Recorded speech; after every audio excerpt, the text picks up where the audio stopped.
그 아들 이름을 요한이라고 할 것을 이야기합니다. 그때 사가랴는 천사의 말을 믿을 수 없을 것처럼 반응을 합니다. 왜냐하면 이 사가랴나 그의 아내나 나이가 많았습니다. 더군다나 엘리사벳은 본래 임신하지 못한다고 알려진 여인이었기 때문입니다. 그래서 천사는 그에게 하나의 이 징표를 제공합니다. 그것은 천사의 말이 이 사가랴 가정에 이루어지기까지 이 사가랴가 말도 못하고 듣지도 못하게 되는 것이었습니다. 그래서 그의 아들 세례 요한이 태어날 때까지 사가랴는 벙어리, 귀머거리로 지내야만 했습니다. 천사가 말한 대로 사가랴의 아내 엘리사벳은 이 사가랴의 아들을 임신했습니다. 엘리사벳이 임신한 지 6개월 되었을 때쯤 엘리사벳의 친족 마리아가 그들을 찾아왔습니다. 마리아는 석 달쯤 그들과 함께 지내다가 자기 집으로 돌아갔습니다.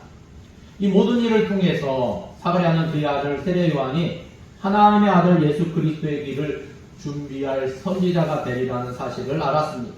또한 사가랴는 이미 마리아가 그 태중에 하나님의 아들인 예수 그리스도를 임신했다는 사실도 알았습니다. 드디어 해산할 기한이 차서 사가랴의 아내 엘리세벳이 아들을 낳았습니다. 낳은 지 8일이 되면 유대인들은 할례를 받습니다. 할례를 행할 때는 모든 가족과 친척들이 모입니다. 그만큼 할례는 의미 있는 가족의 행사였습니다. 바로 그때 사가랴의 입이 열리고 혀가 풀리면서 사가랴는 하나님을 찬송했습니다. 그가 하나님을 찬송한 내용이 바로 우리가 살펴보고자 하는 사가랴의 노래입니다. 특별히 사가랴의 노래에는 하나님의 구원과 관련된 세 가지 언약이 나옵니다. 다윗의 언약, 아브라함의 언약, 새 언약입니다. 말하자면 사가랴는 그의 노래를 통해서 예수님의 탄생으로 말미암아 이들 세 가지 언약이 성취되었음을 밝히고 있는 것입니다. 예수님이 성취하신 세 가지 언약에 대해서 오늘 말씀을 통해서 함께 나누고자 합니다. 첫째로 다윗의 언약을 성취하신 예수님을 찬송했습니다. 67절 말씀에 그 그친 사가랴가 성령 충만함을 받아 예언하여 이르되 찬송하리로다 주 이스라엘의 하나님이여 그 백성을 돌보사 속량하시며. 누가복음 1장에 보면 세례 요한은 모태로부터 성령의 충만함을 받았습니다. 세례 요한의 어머니 엘리사벳도 역시 성령 충만함을 받았습니다. 그런데 여기서 더 나가서 오늘 말씀해 보면 세례 요한의 그친 사가랴도 성령 충만함을 받았습니다. 성경에 분명히 이렇게 기록되어 있습니다. 온 가족이 성령 충만한 가족입니다. 이 모태로부터 성령 충만함을 받은 세례 요한은 복중에 기쁨으로 뛰놀며 하나님의 아들 예수 그리스도를 증거했습니다. 성령의 충만함을 받은 엘리사벳도 그의 노래를 통하여 하나님의 아들 예수 그리스도를 증거했습니다. 마찬가지로 성령 충만함을 받은 사가랴는 그의 예언을 통하여 하나님의 아들 예수 그리스도를 증거하고 있습니다. 물론 여기서 예언이라 하면 미래의 일을 말하는 것이 아니라 하나님의 말씀을 대언하는 것을 이야기합니다. 이때 사가랴가 한 예언은 곧 그가 그의 이웃과 친족 앞에서 선포한 하나님의 말씀은 한편의 노래가 되었습니다. 그 첫 단어가 찬송하리로다 입니다. 그러니까 사가랴의 노래는 하나님을 찬송하는 내용입니다. 오늘 말씀에 보면 사가랴는 주 이스라엘의 하나님을 찬송했습니다. 그러니까 사가랴가 하나님을 찬송한 이유는 하나님이 늙은 그에게 세례 요한을 아들로 주셨기 때문이 아니었습니다. 하나님이 그 백성 이스라엘을 돌보시고 속량하셨기 때문이라고 분명히 찬송하면서 밝히고 있습니다. 사가랴는 하나님의 아들 예수 그리스도가 곧 탄생할 것을 알고 있었습니다. 그래서 그는 주 이스라엘의 하나님이 그 백성 이스라엘을 돌보시고 속량하셨다고 찬송했습니다. 여러분, 속량이 무엇입니까? 값을 치르는 거 아닙니까? 대가를 지불하는 것입니다. 무슨 대가? 성경에서는 속량이라는 것은 죄의 대가를 지불하여서 이제는 죄인이 아니라는 것입니다. 그러면 하나님은 그 백성 이스라엘을 어떻게 돌보시며 속량하셨습니까? 69절 말씀에 보니까 우리를 위하여 구원의 뿔을 그 종 다윗의 집에 일으키셨으니 이것은 주께서 예로부터 거룩한 선지자의 입으로 말씀하신 바와 같이 우리 원수에게서와 우리를 미워하는 모든 자의 손에서 구원하시는 일이라. 시편 18편 2절에 보면 다윗은 하나님이 나의 구원의 뿔이라고 노래했습니다. 이때 뿔은 힘과 능력을 상징합니다. 짐승들은 그 뿔의 힘을 가지고 상대를 넘어뜨리기도 합니다. 그러니까 다윗은 하나님이 그의 구원의 힘과 능력이심을 노래한 것입니다. 그러면 하나님이 이스라엘을 위하여 그 종 다윗의 집에 일으키신 구원의 뿔은 누구를 가리키는 것이겠습니까? 사가랴는 여기서 다윗의 언약을 노래하고 있습니다. 오늘 말씀 70절에 구약성경에서는 이 다윗의 언약이 여러 선지자에 의해서 40번 정도 언급됩니다. 특별히 사무엘하 7장에 보면 하나님이 다윗과 더불어 언약을 세우시는 장면이 나옵니다. 다윗이 왕이 되어 평안히 살 때 그는 하나님의 성전을 짓고자 하는 마음이 간절했습니다. 나는 궁전에서 편안하게 사는데 하나님의 집은 초라한 장막이었기 때문입니다. 그러나 다윗은 전쟁에서 너무 많은 피를 흘렸기 때문에 하나님께서 허락하시지 않았습니다. 그 대신 하나님은 다윗의 그 마음, 간절한 그 마음, 하나님을 위하는 마음을 보고는 나단 선지자를 통해서 다윗 왕에게 놀라운 약속을 하셨습니다.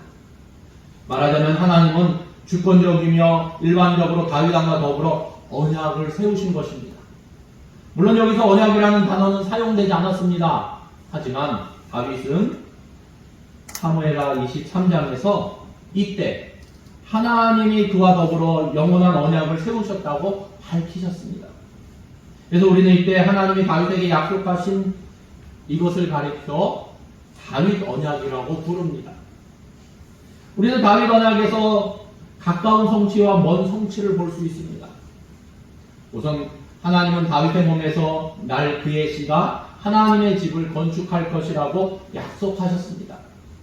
과연 다윗의 아들 솔로몬이 하나님의 성전을 건축했습니다. 이것이 가까운 성취입니다. 그러나 솔로몬의 나라와 그의 나라의 왕위는 영원히 견고하지 못했습니다. 오히려 솔로몬이 죽은 후에는 나라가 둘로 나누어졌습니다. 그러더니 북이스라엘은 아수르에 의해서 멸망당했습니다. 그리고 남유다는 바벨론의 포로로 끌려갔습니다. 그 이후 유다는 바벨론 포로에서 해방되었지만 메대와 바사에 의해서 지배를 받게 되었고 또 헬라의 지배를 받게 되었고 노바의 억압 가운데 이 통치하에 놓이게 되었습니다. 이처럼 다윗의 언약이 온전하게 성취되지 않았습니다.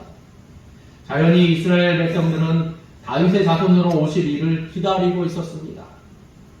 그가 오시면 그들을 모든 원수와 대적들의 손에서 구원하실 것이기 때문입니다. 그리고 그의 나라와 왕위를 영원히 견고하게 하실 것이기 때문입니다. 사가랴는 이제 곧 마리아의 몸에서 하나님의 아들 예수 그리스도가 탄생하실 것을 알고 있었습니다. 그러니까 사가랴는 이 노래를 통해서 하나님이 다윗의 집에 일으키신 구원의 뿔이 바로 하나님의 아들 예수 그리스도이심을 밝혔던 것입니다. 하나님이 다윗에게 약속하신 대로 다윗의 자손이신 예수님은 그들을 원수의 손에서 구원하실 것입니다. 이것이 바로 주 이스라엘의 하나님이 그 백성을 돌보사 속량하신 것입니다. 그래서 사가랴는 주 이스라엘의 하나님을 찬송하고 있는 것입니다. 그러나 안타깝게도 그 당시 이스라엘 백성들은 하나님의 아들 예수 그리스도를 영접하지 않았습니다. 그래서 그들은 예수님이 성취하신 구원을 누리지 못했습니다. 그 결과 지금도 그들은 원수 마귀에게 매여서 종노릇하고 있습니다.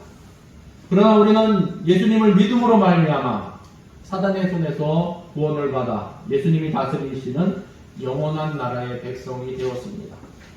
이와 같이 나를 돌아보사 나를 속량하신 하나님의 은혜에 감사하며 우리도 사가랴처럼 늘 기쁨으로 하나님을 찬송할 수 있기를 예수님의 이름으로 축원합니다. 둘째로 아브라함의 언약을 성취하신 예수님을 찬송했습니다. 72절 말씀해 보니까 우리 조상을 긍휼히 여기시며 그 거룩한 언약을 기억하셨으니 곧 우리 조상 아브라함에게 하신 맹세라. 여기서 이스라엘 조상 아브라함이 나옵니다. 아브라함 이전에는 유대인도 없었습니다. 이방인도 없었습니다. 그래서 아브라함이 이스라엘의 조상이라고 불리는 것입니다. 하여간 하나님은 아브라함과 더불어 언약을 맺으셨습니다. 이른바 아브라함 언약입니다. 하나님이 아브라함과 언약을 맺으신 이유는 하나님이 그를 긍휼히 여기셨기 때문입니다. 말하자면 그것은 전적으로 하나님의 은혜였습니다. 아브라함의 언약이 그 아들 이삭에게 또한 그 아들 야곱에게 이어진 것도 하나님의 긍휼로 인함이었습니다. 사가랴는 아브라함의 언약을 오늘 말씀 속에서 거룩한 언약이라고 불렀습니다. 왜냐하면 거룩하신 하나님이 친히 아브라함과 언약을 맺어주신 것이기 때문입니다. 하나님은 아브라함과 맺으신 그 거룩한 언약을 기억하면서 아브라함의 자손들을 긍휼히 여기셨습니다. 그래서 창세기를 보면 아브라함의 언약은 아브라함과 그의 아들 이삭 그리고 이삭의 아들 야곱에 이르기까지 8번 성경에 등장합니다. 창세기 12장, 13장, 15장, 17장, 22장, 26장, 28장, 35장에 이 아브라함의 언약이 나옵니다. 아브라함에게 맹세하시면서 하나님과 더불어 언약을 맺으셨다는 사실을 오늘 말씀은 밝히고 있습니다. 그 자세한 내용은 하나님은 아브라함에게 짐승들을 쪼개서 그 쪼갠 짐승들을 마주보게 했습니다. 하나님은 친히 짐승들의 쪼갠 고기 사이로 지나가셨습니다. 이는 고대사회에서 언약을 맺을 때 그 사이를 쪼갠 고기 사이들을 지나가시는 게 당사자의 생명을 걸겠다는 것을 상징하는 행위였습니다. 언약을 지키지 않으면 이 쪼개진 짐승들처럼 생명으로 갚으라는 뜻입니다. 이렇듯 하나님은 아브라함에게 맹세하기까지 하시면서 아브라함과 더불어 거룩한 언약을 맺으셨습니다. 그러면 하나님이 아브라함과 더불어 맺으신 언약의 내용은 구체적으로 무엇입니까? 이른바 아브라함 언약은 창세기 12장에 처음 나옵니다. 우리가 12장 말씀 대부분 다 아실 것입니다. 3가지를 약속하셨습니다. 첫째는 땅을 주시겠다 약속하셨습니다. 둘째는 큰 민족을 이루게 하시겠다고 약속하셨습니다. 셋째는 풍성한 복을 주시겠다고 약속하셨습니다. 아브라함에게 약속하신 대로 하나님은 이스라엘 백성에게 가나안 땅을 주셨습니다.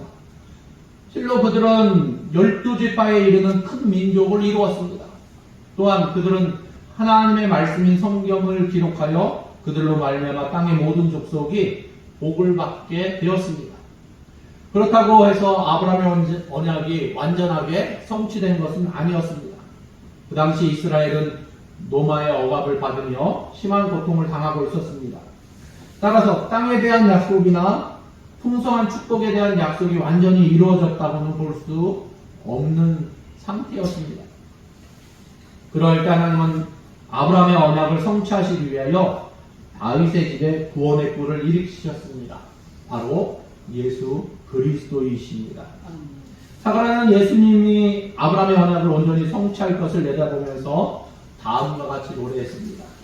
74절 말씀입니다. 우리가 원수의 손에서 건지심을 받고 종신토록 주의 앞에서 성결과 의로 두려움이 없이 섬기게 하리라 하셨도다. 그동안 이스라엘은 원수의 억압 때문에 두려워하면서 살았습니다. 그러나 이제는 종신토록, 종신이 무엇입니까? 우리 보험에 많이 나오죠. 종신보험. 네, 죽을 때까지. 근데 여기서는 종신토록이니까 영원이라고 보는 게 낫겠죠. 주 앞에서 두려움 없이 섬기게 될 것입니다. 하나님의 아들 예수 그리스도의 나라는 무궁하며 영원한 평화가 그들에게 주어질 것이기 때문입니다. 또한 그들은 종신토록 주 앞에서 성결과의로 섬길 것입니다. 물론 그들은 지금까지도 때때로 주 앞에서 성결과의로 섬겼습니다. 그 때문에 그들은 복을 받았습니다. 그러나 지금까지는 그저 단기적이었고 일시적이었을 뿐입니다. 그런데 이제부터는 그들이 종신토록 주 앞에서 성결과의로 섬길 것입니다. 그러니까 그들이 하나님께서 받은 축복은 풍성하고 영원할 것임을 말씀하신 것입니다. 그래서 그들은 명실공히 축복의 통로가 되어 땅의 모든 족속이 그들로 말미암아 복을 받게 될 것입니다. 이와 같이 예수님은 아브라함의 언약을 성취하기 위해서 오셨습니다. 그러나 이스라엘 백성은 예수님을 영접하지 않았습니다. 그 때문에 예수님 안에서 아브라함의 언약이 성취되었지만 그들은 하나님의 약속하신 축복을 받을 수가 없었습니다. 갈라디아서 3장 말씀처럼 이제는 예수님을 믿는 우리가 아브라함의 자손입니다. 아브라함의 자손은 혈통으로 되는 것이 아니라 갈라디아서 3장에 보면 믿음으로, 하나님을 믿음으로, 하나님을 나의 주 나의 하나님으로 고백하고 영접함으로 되는 것입니다. 그러니까 우리가 이제는 아브라함의 자손입니다. 그래서 우리는 아브라함과 함께 아브라함에게 허락하신 모든 하나님의 축복을 받을 수 있게 된 것입니다. 이와 같이 나를 돌아보사 나를 통량하신 하나님의 은혜에 깊이 감사하며 오늘 말씀 속에 등장하는 사가랴처럼 기쁨으로 하나님을 찬송할 수 있기를 예수님의 이름으로 축원합니다. 세 번째로 새 언약을 성취하신 예수님을 찬송했습니다. 다윗 언약과 아브라함의 언약에 이어서 예수님은 새 언약을 성취하셨습니다. 그런데 오늘 말씀 속에는 새 언약이라는 단어는 등장하지 않습니다. 그러나 그 내용을 자세히 살펴보면 예수님이 새 언약도 성취하셨음을 알 수 있습니다. 76절 말씀 보니까 이 아이여 내가 지극히 높으신 이의 선지자라 일컬음을 받고 주 앞에 앞서가서 그 길을 준비하여 주의 백성에게 그 제사함으로 말미암는 구원을 알게 하리니 사가랴는 세례 요한을 가리켜 내 아들아 이게 아니라 이 아이여 라고 말하고 있습니다. 그는 세례 요한을 공적으로 대했습니다. 사가랴는 그의 아들 세례 요한이 지극히 높으시니 곧 하나님의 선지자라 일컬음을 받게 될 것임을 알았던 것입니다. 더불어 사가랴는 그의 아들 세례 요한이 해야 할 사명도 알고 있었습니다. 세례 요한은 주 앞에 앞서가서 그 길을 준비해야만 했습니다. 또한 세례 요한은 주의 백성에게 그 제사함으로 말미암는 구원을 알게 해야 했습니다. 여기서 제사함으로 말미암는 구원이 나옵니다. 세례 요한의 사명은 사람들에게 제사함으로 말미암는 구원을 주는 것이 아니라 그것을 알게 하는 것입니다. 이 제사함으로 말미암는 구원은 예수 그리스도, 하나님의 아들 예수 그리스도께서 주시는 것입니다.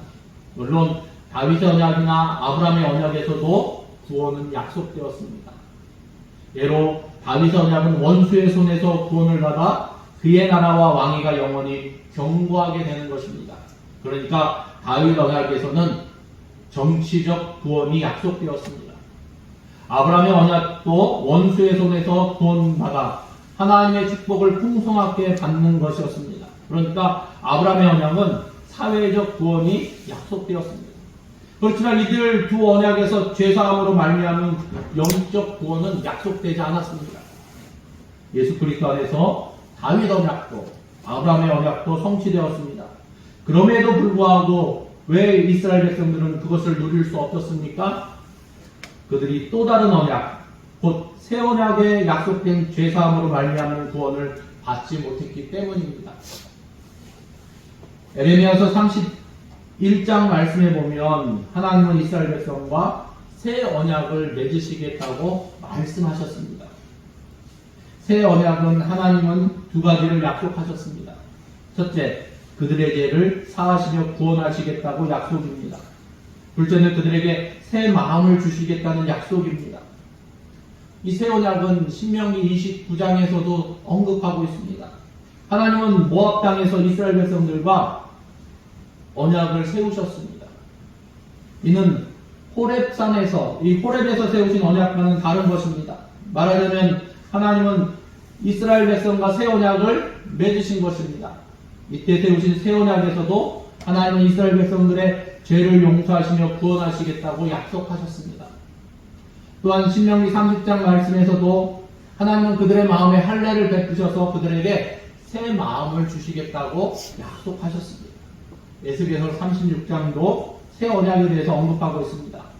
새 영을 주시겠다고. 이때도 역시 하나님은 두 가지를 약속하셨습니다. 제 사함에 대한 약속, 그리고 새 마음에 대한 약속입니다. 그러면 과연 예수님은 어떻게 이와 같은 새 언약을 성취하셨습니까? 누가복음 22장 20절 말씀에 예수님은 십자가를 지심으로 이 새 언약을 성취하셨습니다. 예수님은 십자가에서 자신을 대속물로 주시고 우리의 모든 죄를 사하셨습니다. 예수님은 그 피로 우리의 마음을 씻으시고 우리에게 성령님이 거하시는 새 마음을 주셨습니다. 78절 말씀해 보니까 이는 우리 하나님의 긍휼로 인함이라. 이로써 돈눈해가 위로부터 우리에게 임하여 어둠과 죽음의 그늘에 앉은 자에게 비치고 우리 발을 평강의 길로 인도하시리로다 하니라. 하나님이 새 언약을 세우신 것도 또한 예수님이 새 언약을 성취한 것도 모두 하나님의 긍휼로 인함입니다. 우리에게 어떤 공로가 있기 때문에 죄사함으로 말미암는 구원을 받은 것이 아닙니다. 전적으로 하나님의 은혜입니다. 여기서 말하는 은혜는 무엇입니까? 하나님의 선물입니다. 선물은 주는 사람이 일방적으로 주는 것이 아닙니다. 선물은 어떻게 해야 됩니까? 받아야지 내 것이 되는 것입니다. 하나님이 주셨으면 받아야지 내 것이 되지, 안 받으면 내 것이 안 되는 것입니다. 이것을 우리는 하나님의 은혜라고 말씀하고 있습니다. 하나님의 긍휼로 인하여 돈눈해가 위로부터 우리에게 임하였습니다. 말하자면 요한복음 8장 12절에 하나님은 예수님을 세상의 빛으로 이 땅에 하나님이 보내셨다고 증거하고 있습니다. 빛 대신 예수님은 어둠과 죽음의 그늘에 앉은 자에게 생명의 빛을 환하게 비추셨습니다. 이것도 역시 새 언약의 성취입니다. 이사야 42장에 보면 하나님은 예수 그리스도를 세우셔서 백성의 언약과 이방의 빛이 되게 하시겠다고 말씀하셨습니다.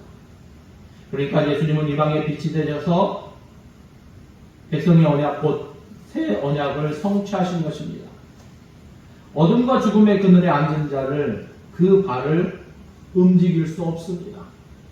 요즘 날씨가 춥지요. 예, 어둠과 그늘이 처한 곳에 우리가 서 있으면 더 춥겠지요. 예. 그런데 날씨가 어둠과 그늘에 서 있어서 더 추워지면 꼼짝달싹 못하고 온몸이 얼어버립니다. 그런데 잘 아시겠지만 이렇게 추운 날도 햇빛이 비치면 어떻습니까? 예. 그 빛이 왜 그렇게 고마운지 평상시에 잘 느끼지 못하던 따사로움을 느낄 수 있습니다. 바로 그것입니다. 예수님의 빛을 받은 사람은 평강의 길을 걸어갈 수 있다는 것입니다.